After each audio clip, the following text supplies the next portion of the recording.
Hello friends, good morning. Sunday 3 दिसंबर का दिन है और मैं अपनी वीडियो की शुरुआत करने जा रही हूँ। बहुत सारे लोगों की क्वेरी नीचे मेरे कमेंट बॉक्स में लगातार आते रहती है। जो भी लोग नए हैं उनको एकदम से इक्विटी में ट्रस्ट करना उनके लिए मुश्किल हो जाता है, तो उन लोगों के लिए आज मैं ये वीडियो लेके आई हूँ कि अगर आप शेयर मार्केट में नए हैं तो आपको बेहतर क्या होगा, आपके लिए इक्विटी होगा या फिर म्यूचुअल फंड होगा।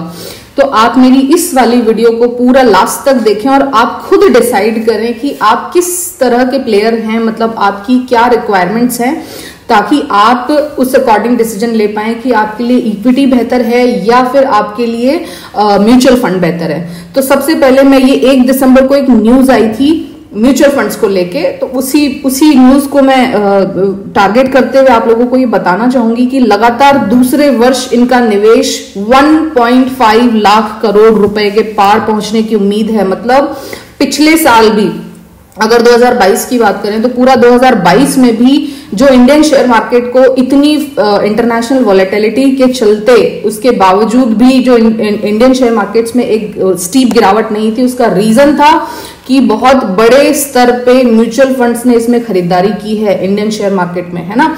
तो उसके चलते हमारे इक्विटीज, मतलब कि उनको म्यूचुअल फंड्स, उनको विश्वास है कि अगले 10 साल में इंडियन इकोनॉमी बहुत ही बेहतर करने वाली है। एक बहुत ही बड़ा कंज्यूमर बेस है, एक बहुत ही सशक्त नेतृत्व इस वक्त हमारे देश के पास है। तो इन सब चीजों के चलते एक ओवरऑल अगर इंटरनेशनल इकोनॉमी में बात करें तो ओवरऑल हमारे देश की कंडीशन काफी ज्यादा कंपैरेटिव, काफी देशों से बहुत अच्छे स्टैंड पे हम लोग हैं।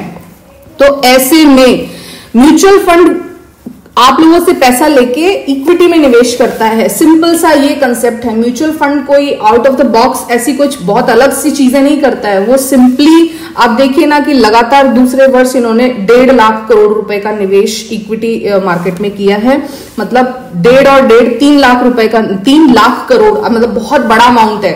अगर अपने इंडियन गवर्नमेंट के बजट की बात करूं ना तो वो 30-35 लाख करोड़ रुपए का टोटल इंडियन इकोनॉमी का बजट होता है। और उसके कंपैरिजन में आप देखिए कि 3 लाख करोड़ रुपए कितना बड़ा बिग अमाउंट है जो कि लास्ट 2 सालों में शेयर मार्केट में आया है। इसका मतलब क्या है कि रिटेलर्स, मतलब कि जो छोटे, हम जैसे जो छोटे छोटे स्मॉल सेविंग्स वाले लोग हैं, ये इक्विटी शेयर मार्केट की तरफ आकर्षित तो हो रहे हैं, लेकिन उन्हें पता नहीं है कि उन्हें किस तरह से इक्विटी मार्केट में एंटर करना है। तो इसलिए वो म्यूचुअल फंड्स के थ्रू अपना पैसा इक्विटी मार्केट में लगाते हैं। ये जस्ट इतना सा कंसेप्ट है। जो भी नए आने वाले लोग हैं जिनको पता नहीं है कि शेयर मार्केट में म्यूचुअल फंड किस तरह से काम करते हैं और इक्विटी में किस तरह से काम होता है, ये आज वाला मेरा वीडियो उन लोगों को लेके ज्यादा टारगेटेड है। तो आप देखिए कि जो पैसा आप म्यूचुअल फंड को देते हैं अल्टीमेटली वो पैसा लगता शेयर मार्केट में ही है। और म्यूचुअल फंड का क्या काम है कि जो पैसा आपने उनको दिया है उस पैसे को वो अपनी एक्सपर्टीज और नॉलेज का यूज करके और अच्छी कंपनीज में लगाते हैं।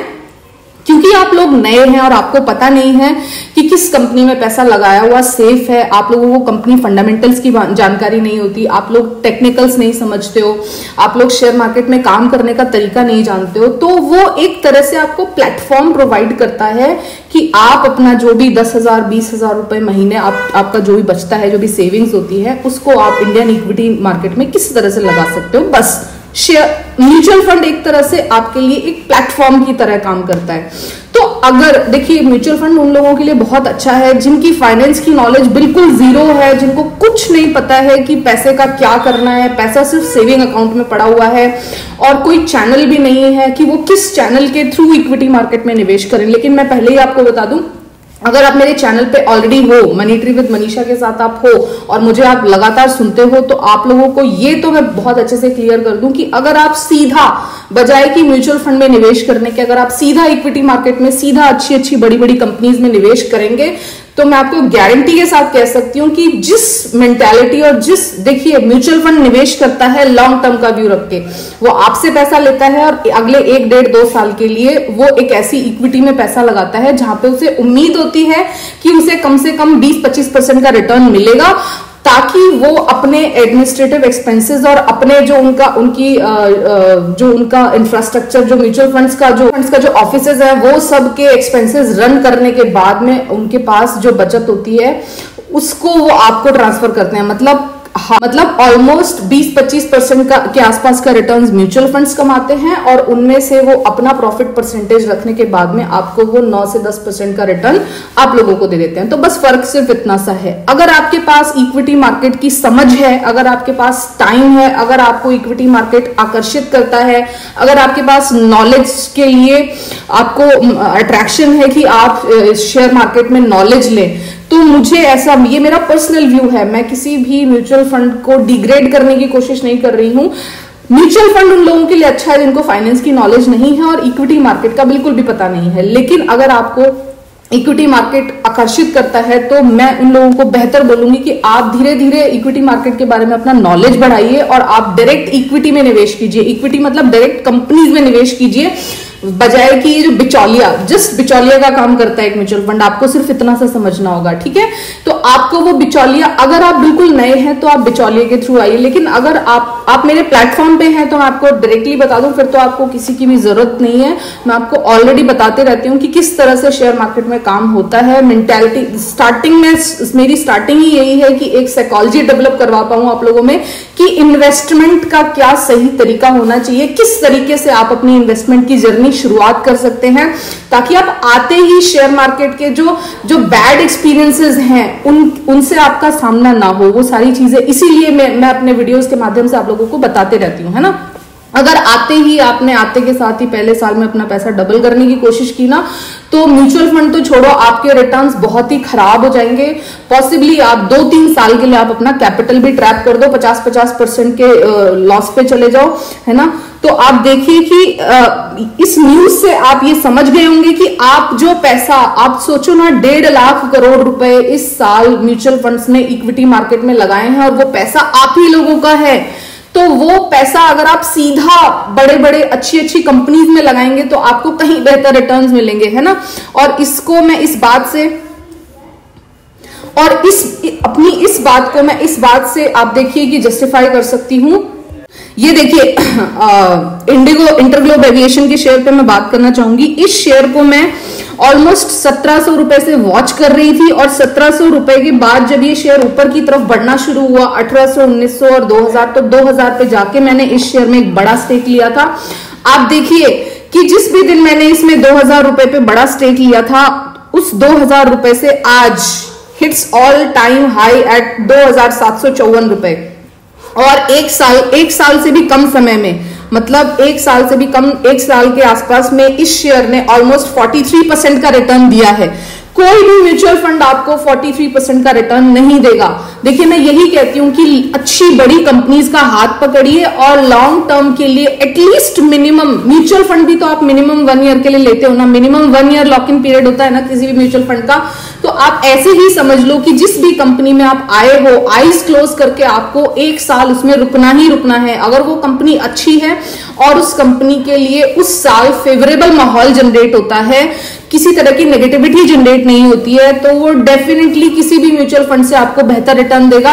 और हाँ, मैं एक चीज और बताना चाहूंगी, अगर म्यूचुअल फंड भी देखो, उसके नीचे आपको एक लाइन लिखी हुई होगी कि आपका मार्केट कैपिटल पे जो भी रिटर्न्स है वो सब्जेक्टेड टू मार्केट रिस्क। मतलब कि ऐसा नहीं है कि अगर आपको किसी इक्विटी में कोई किसी शेयर में आपने पैसा लगाया, वो चल नहीं रही है, तो वो सेम म्यूचुअल फंड के लिए भी नहीं चलेगी। अगर उसी कंपनी में म्यूचुअल फंड ने भी पैसा लगाया तो डेफिनेटली म्यूचुअल फंड का भी कोई भी अपग्रेडेशन नहीं होगा। बहुत बार मैंने ऐसा भी देखा है कि जो लोग म्यूचुअल फंड में लगाते हैं, कोई जरूरी नहीं कि उनको 1 साल में 10% रिटर्न भी मिल जाए। इस साल बहुत सारे म्यूचुअल फंड्स ऐसे भी थे जिनका एनुअल रिटर्न की मैं बात करूं तो वो 2-3% लोएस्ट तक भी रहे हैं। लेकिन मेरे पास ऐसे लिस्ट ऑफ शेयर्स हैं जिन्होंने इंडिविजुअली अपना जो रिटर्न्स हैं वो 50%, 60% और 70% के आसपास भी दिए हैं। मेरे चैनल से जो लोग जुड़े हुए हैं, लगातार मैं उनको अपने प्रॉफिट बुकिंग्स, एंट्री के लेवल्स, ये सारी चीजें बताते रहती हूँ और मेरे ऑलमोस्ट सारे ही शेयर बहुत अच्छा रिटर्न मुझे देके जाते हैं और डेफिनेटली किसी भी अच्छे म्यूचुअल फंड से अच्छा रिटर्न मुझे देके जाते हैं। तो अगर आप चाहते हो कि शेयर मार्केट में आप पैसा लगाना चाहते हो और आपको म्यूचुअल फंड और इक्विटी के बारे में ज्यादा, मतलब आपको ऐसा लगता है कि किसमें करें और किसमें ना करें, तो मैं उन लोगों के लिए स्पेशली बोलना चाहूंगी कि आप मेरे चैनल से जुड़े रहिए। मैं आपको धीरे धीरे बताते जाऊंगी कि कौन से इस वक्त बड़ी कंपनीज ऐसी हैं जहां पे आपको किसी भी अच्छे म्यूचुअल फंड से बेहतर रिटर्न्स मिल सकते हैं, और वो भी बिना सिरदर्दी के। देखिए, सिरदर्दी क्या होती है? जब आपको कम टाइम में ज्यादा बड़ा गेन चाहिए, जब आपको ट्रेडिंग करनी है। मेजॉरिटी ऑफ द पर्सन यहाँ पे ना, अगर मैं 90% लोगों की बात करूं तो majority of the person share market में आते हैं 15 दिन में पैसा डबल करने की मेंटालिटी के साथ। तो ज्यादा बुरा उन लोगों के साथ होता है। अगर आप अपना कैपिटल को इन्वेस्टमेंट के नजरिए से शेयर मार्केट में रखेंगे ना, तो डेफिनेटली एक चीज मैं आपको बता सकती हूँ कि आपको किसी भी अच्छे म्यूचुअल फंड से बेहतर रिटर्न मिलेंगे, बिना किसी सिरदर्दी के मिलेंगे, और आपका पैसा पीसफुली ग्रोथ करेगा और अगले 3, 4, 5 सालों में वो कंपाउंड भी करेगा। कंपाउंडिंग का भी एक फिलॉसफी है जो मैं आपको बहुत अच्छे से डिफाइन कर दूंगी। अगर आपको जानना है कि शेयर मार्केट में किस तरह से 100 रुपए 500 रुपए बनते हैं और वो भी कितना जल्दी, तो वो भी मैं आपको, अगर आप चाहते हैं तो मैं आपको विद एग्जांपल मैं आपको बता दूंगी कि देखिए, मैंने इस कंपनी में अपना ये 100 रुपए को 500 रुपए किया है इतने सालों में। ठीक है, तो आज आई होप आप लोग देखिए, जिस भी तरह के आप प्लेयर हैं, आप शॉर्ट टर्म प्लेयर हैं, तो अगर जितना शॉर्ट टर्म आप अपना व्यू रखेंगे, उतना ही ज्यादा आप अपनी कैपिटल को रिस्क पे रखेंगे, उतना ही ज्यादा आपको लॉस होने के चांसेस बढ़ जाएंगे। लेकिन जितना ही ज्यादा आप लॉन्ग टर्म व्यू रखेंगे प्लस अच्छी कंपनी अपने पोर्टफोलियो में रखेंगे, तो आप मान के चलिए आप किसी भी अच्छे म्यूचुअल फंड से या किसी भी और अच्छे जो भी मार्केट में इस वक्त इन्वेस्टमेंट एवेन्यूज हैं, आप उन सबसे ज्यादा बेहतर रिटर्न लेके जा पाएंगे। आई होप आपको मेरा वीडियो समझ में आ गया है। मैं किसी भी म्यूचुअल फंड को डिग्रेड करने की कोशिश नहीं कर रही हूं, मैं जो समझाने की कोशिश कर रही हूं, आई होप आपको मेरी वो बात समझ में आ गई है कि किन लोगों के लिए म्यूचुअल फंड अच्छा है। लेकिन हाँ, अगर आपको फाइनेंस की नॉलेज है, अगर आपके पास नॉलेज लेने की, देखो बहुत सारे लोगों में तो नॉलेज लेने की भूख ही नहीं होती, मतलब उनको चाहिए, उनको सिर्फ पैसा डबल करना है। लेकिन उनसे अगर मैं ये बोल दूं कि आपको डेली न्यूज़पेपर पढ़ना है, तो वो तक उनसे नहीं होगा। तो उन लोगों के लिए यहाँ कुछ नहीं है। वो लोग यहाँ सिर्फ आएंगे और इधर उधर के शेयर्स में ट्रैप होके और 2-3 साल में होपलेस होके शेयर मार्केट से बाहर चले जाएंगे। लेकिन हाँ, अगर आपने लॉन्ग टर्म इन्वेस्टमेंट और लॉन्ग टर्म पर्पस के व्यू से शेयर मार्केट में इन्वेस्टमेंट किया, तो शेयर मार्केट में आपके लिए बहुत बेहतर रिटर्न्स होंगे। आई होप आपको मेरी वीडियो पसंद आई है और मेरी बातें समझ में आई हैं। आप अकॉर्डिंगली अपने डिसीजंस ले सकते हैं कि आपको म्यूचुअल फंड्स की तरफ जाना है या आपको किसी अच्छी इक्विटी की तरफ जाना है। जाते जाते आपको ये और बता दूं, इंटरग्लोब एविएशन का शेयर इस वक्त ऑल टाइम हाई पे है, और अगर ये, मुझे ऐसा लगता है, बाइंग और सेलिंग रिकमेंडेशंस नहीं है। अगर ये इस शेयर ने 2700 रुपए को मेंटेन किया, मतलब 2700 के knew all time new high को इस शेयर ने मेंटेन करके रखा, तो अगले 6 महीने में ये शेयर आपको बहुत तगड़ा रिटर्न दे सकता है। इनफैक्ट अब मैं आपको बताते आ रही हूं कि इंटरग्लोब एविएशन, इंडिगो का शेयर, जो कि इस वक्त मार्केट मोनोपोली है जिस शेयर की, आपको भी पता है कि जो भी 65% के आसपास फ्लाइट्स की टिकट जो है ना, वो इंडिगो के थ्रू जाती है। तो इसके पास अपने प्रोडक्ट को लेके प्राइसिंग पावर कैपेसिटी है। अभी आपने देखा ही होगा कि जो अभी लास्ट ये क्रिकेट वर्ल्ड कप हुआ था, तो इंडिगो ने अपने टिकट्स के प्राइस 2 गुने 3 गुने 4 गुने कर दिए थे।